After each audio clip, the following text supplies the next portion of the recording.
Okay, people. It's starting to get to be a party around here. Huh?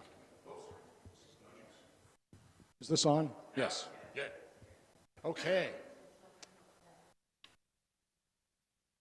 Would you like to roast marshmallows with me? Come on up. If you want. Come on up. You too, Lennox. Lennox and Zelda. I'd like to invite them to come forth and roast virtual marshmallows over the virtual fire. Join me. There you go, Lennox. Okay. I'm going to sit here by the fire. Here we go. I'm sorry? I'll keep it close. Okay, we'll have to keep it close over the fire here. Okay, let's see how we do. Okay, first I have a question for you guys. What did you have for breakfast today? Cereal. And what? Waffles? I had waffles too. Waffles and cereal, not bad. Can you imagine having fish for breakfast? You would have it?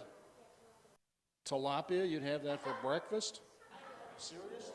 Yes, yeah. Breakfast, no? I guess. Maybe. Well, that's what you got right here, friends. See?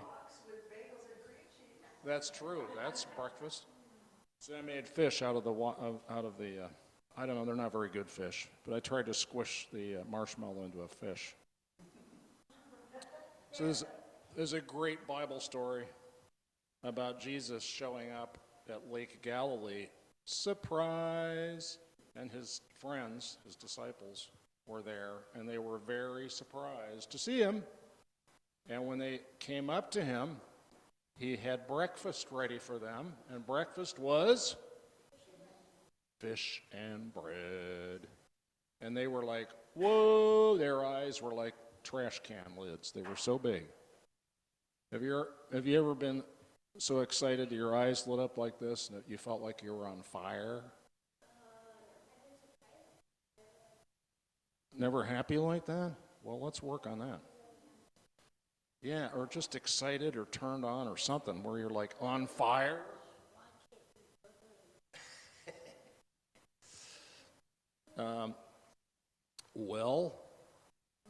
It turns out that inside all of us there's a fire.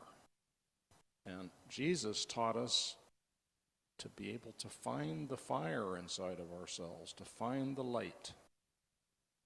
And we all have that light inside of us. I know, that's always a problem. It messes up the marshmallow, doesn't it, when you touch the wood?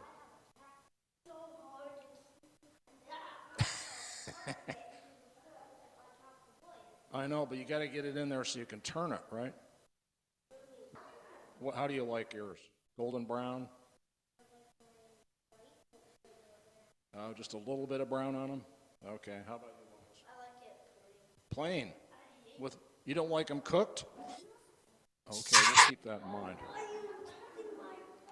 Don't touch his marshmallow. Bad. So there's light inside of us all. And I don't know, there's something very special about campfires, isn't there? Have you ever been around a campfire? What do you do around a campfire besides cook marshmallows? Yeah. Anything else? I know what you can do. You can make those chocolate sandwiches. Oh, you mean s'mores? Yeah, Okay. Well, if we do this long enough, we'll get s'mores. I bet you. No?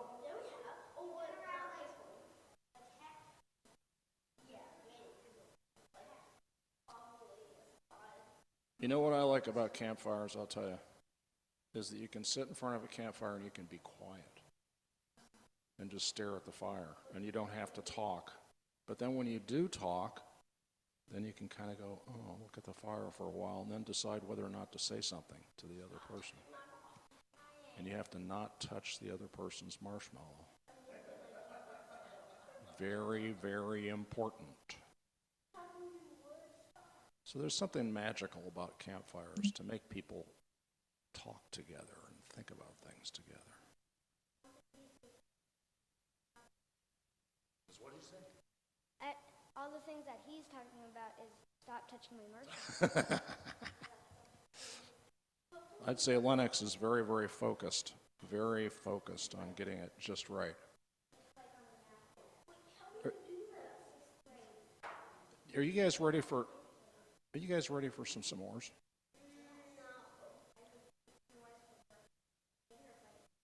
Well, okay.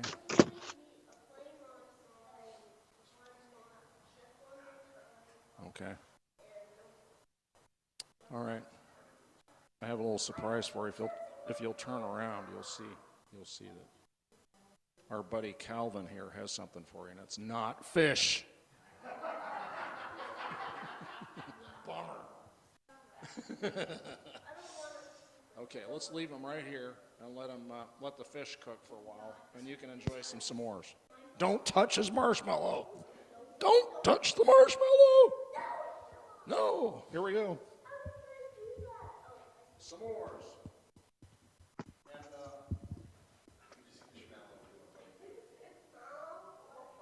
when you're done with your s'mores, while I'm talking, because I'm going to talk. While I'm doing that, I'm talking to this so people in virtual land can hear. While I'm talking, Lennox and Zelda, the fire is going to go out if we don't put more wood on it. And there's wood all over the church, so if you look for it, you'll find it and you can put it on there. Thank you. Okay.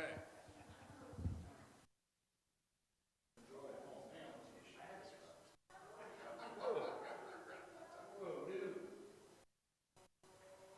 Careful not to touch. Don't touch the fish. Yes, there's something magic about campfires, no? Yeah? Oh, nothing beats the real thing. But here's how to create one virtually. You can get your phone out. If you want to, you can do it with me right now. This is kind of fun.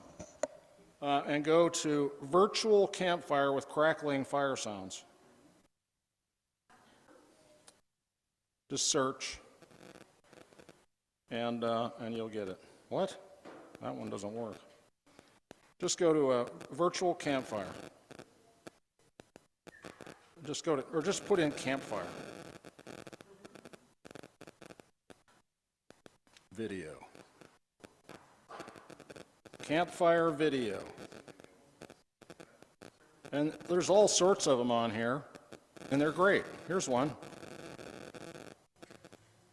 Cozy campfire. Okay.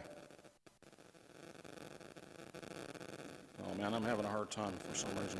Okay. Do I hear people doing it? She's got it going. Okay, lift it up there. Show us, Diane. Turn it around. Yeah? Tap to unmute.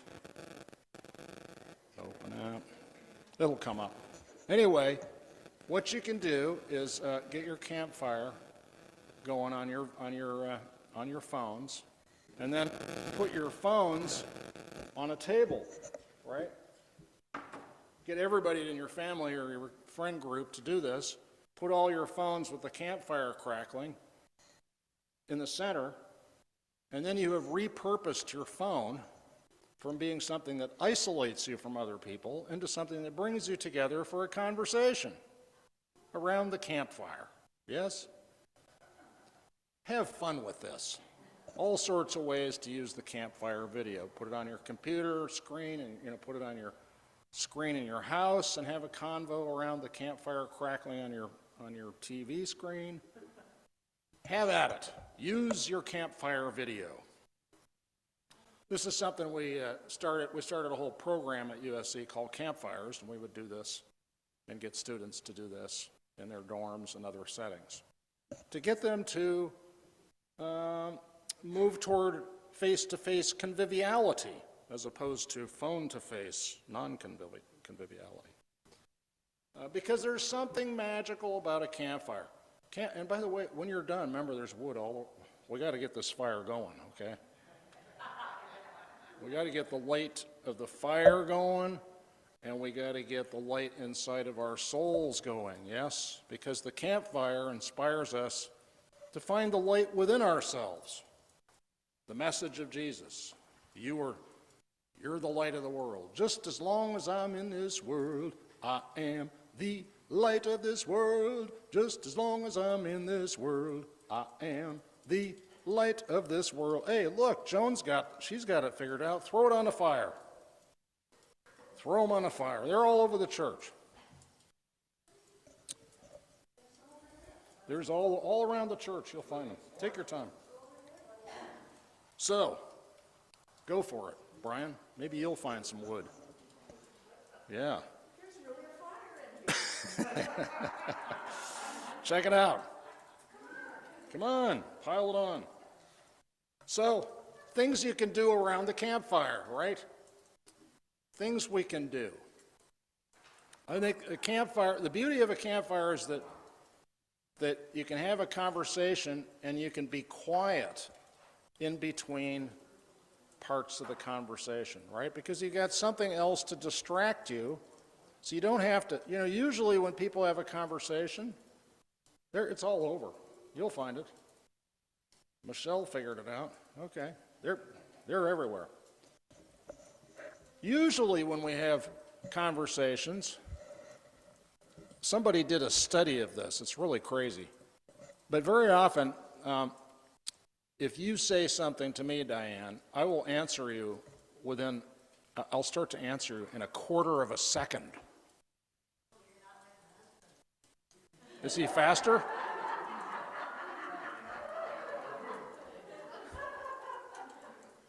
Is he faster or a lot slower? Delayed response. That's great. Oh man, look at this. We're really going to go right on. Pile it on, people. Right on. There you go. Yeah. Oh, that is a serious campfire. We are roaring now. But yeah, so, Dave being the exception. But very often, we're so quick to answer. We leave hardly any dead air between one person saying something and us responding. And it really begs the question of how much we're really listening to each other, yes? How closely are we listening? So, dang, that's a big fire. This is going to be a conflagration in the church situation. Oh yeah, right on. So, a campfire trains us to slow down, yeah? It trains us to slow down a bit and make a little more room for dead air. And then we listen to the crackling, and we look at the dancing flames for a moment, and we calm down and really absorb what each other has to say and share. So, we've got this great Bible story of Jesus inviting his disciples to breakfast of fish, yeah. Tilapia, maybe. I don't know. You like tilapia. Breakfast of fish and bread. And then you kind of wonder, then what happened, right? What was their conversation then? We don't have that part of the marvelous myth of the gospel. It doesn't tell us this part, right? But we can guess. What did they talk about around the campfire? Yeah? What did they discuss? What kind of thoughtful discussion happened? Another way to use the campfire is to ask each other questions, right? Did you ever see the thing in the New York Times called 57 Questions on the Way to Love? Anybody ever see that? It's cool. It's great.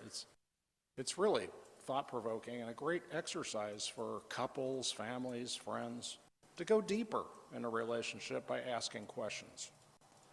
And it's a series of questions that get more and more personal and intense as you go down the list, right? They start out easy, not non-threatening, and then as trust builds in the answering of these questions, they go deeper. Another set of questions to ask are the questions to ask around the campfire are the questions that Jesus asked his friends and disciples and followers. He asked a whole list of great questions, which I will send you. Yes? Terrific questions. And I think it's just really cool to look at these questions and ponder them together. Again, in our families, in our friend groups, and in our church. Here's a couple of them, just to get you going. Just sit with these questions as we listen to the crackling of the campfire. Can any of you, by worrying, add a single hour to the span of your life? And why do you worry about clothing, etc.? Can any of you, by worrying, add even an hour to the span of your life? Sit with that one for a while around the campfire. Why do you see the speck in your neighbor's eye, but do not notice the log in your own eye? Oh, that's a good one. And maybe if you can get the log out of your own eye, what could you do with that log that you get out of your own eye? Put it in the campfire. Yeah? It'll burn brighter, and your neighbor's eye will sparkle. And your eyes will sparkle with a light from within that comes out. Another of Jesus' questions. Why are you afraid, you of little faith? Ooh. Why are you afraid? What are you afraid of? I think that's a great question. A very personal and touchy question, yes? But a really important question to sit with around the campfire. And you know what? When somebody asks you that, you don't have to answer right away. Maybe you answer a lot later. While you think about what it is you're afraid of that's holding you back from doing life, right? Holding you back from sharing the light within you. Then he asked this question. Do you believe that I am able to do this? He asked that question a number of times. Great one, huh? Yeah. Great to ask ourselves this question. Do I believe that I can do this? And maybe we do and maybe we don't. And if we don't, is that something we need to work on to have enough self-confidence and strength within to believe we can do what maybe we really can do, but have been afraid or worried or embarrassed or shy about actually doing? That needs to be done. What needs to be done? Do you believe that you can do this? Do I believe that I can do this? Do you believe that I can do this? Great questions. Another question he asked is, and this is taken out of context, which, by the way, is allowed in Christianity, take the Bible out of context. As long as we know we have done that, it's okay. The question he asked, he was talking about John the Baptist, who was out in the wilderness. That's the context. And he's asking people, why did you go out to the wilderness to see John the Baptist? And he asks, what did he go out into the wilderness to see? A reed blowing in the wind? John the Baptist was not a reed blowing in the wind. John the Baptist was not a wimp. Yeah, that's for sure. Not holding anything back. What did you, but there's another level of asking this question. You know, what do you go out into the wilderness to see?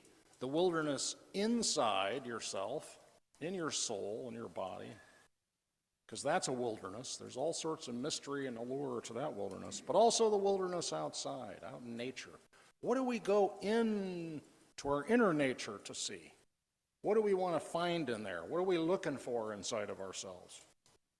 And what are we looking for as we go out into the world and nature? Are we out there to see things we've never seen before and have new experiences? Or are we just out there to look for things that we expect to see? Always an interesting question, right? Are we open to experience our inner and outer worlds in new ways. These are just a few of the questions that Jesus asked his disciples. Other questions to ask yourselves and each other around the campfire. What's surprising about you? What are you afraid of? Back to that question Jesus asked.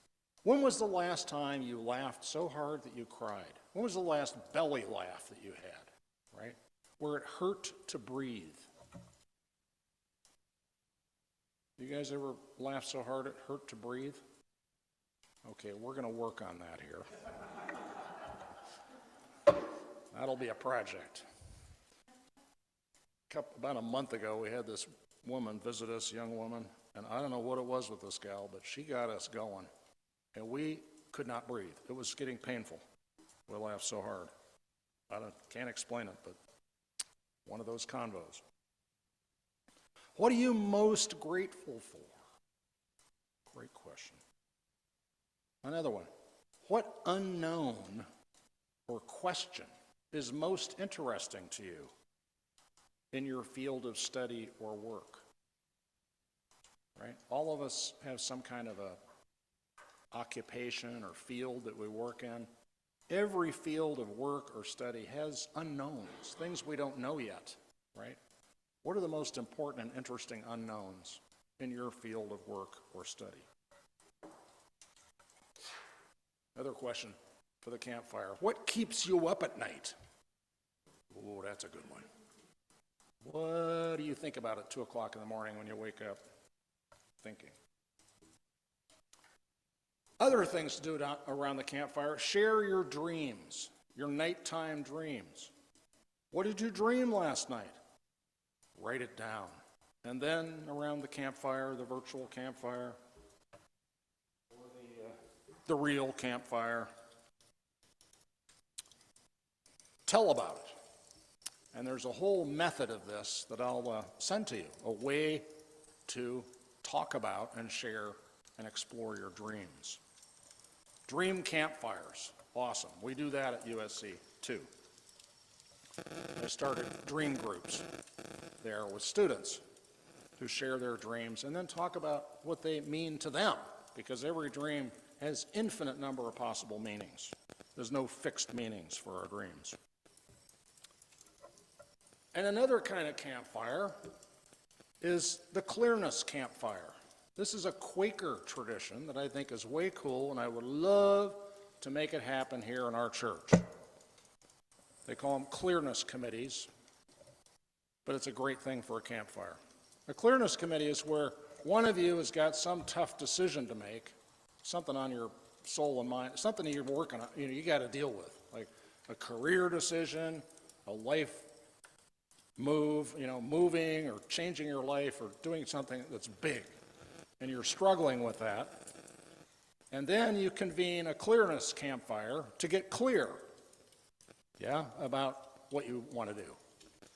And the clearness campfire, you invite a group of folks to sit with you, and their job is to ask you questions, ask you clarifying questions, open-ended, non-directive questions, and then you answer them, then they ask more questions, and then you answer those, then they ask you more questions, and then when that process makes you feel clear about what to do, then you stand up and shake everybody's hand and say, thank you very much. End of campfire, right? Beautiful Quaker tradition. Doesn't have to happen in just one meeting either around the campfire. Do it multiple times till you get clear. But I would invite any of you who want to have that process happen here when you're facing a big decision to feel free to convene such a campfire. Yes, let's see if this can become a church tradition. Quakers have been doing it for hundreds of years. It's a beautiful thing. So we gather around the campfire as it roars. We sit with Jesus, nibbling on tilapia that's been cooked at the fire, fresh bread, s'mores for us today. And we share, and we open up, and we do what church does as the flames crackle. Amen. And after worship, there will be s'mores. Get ready.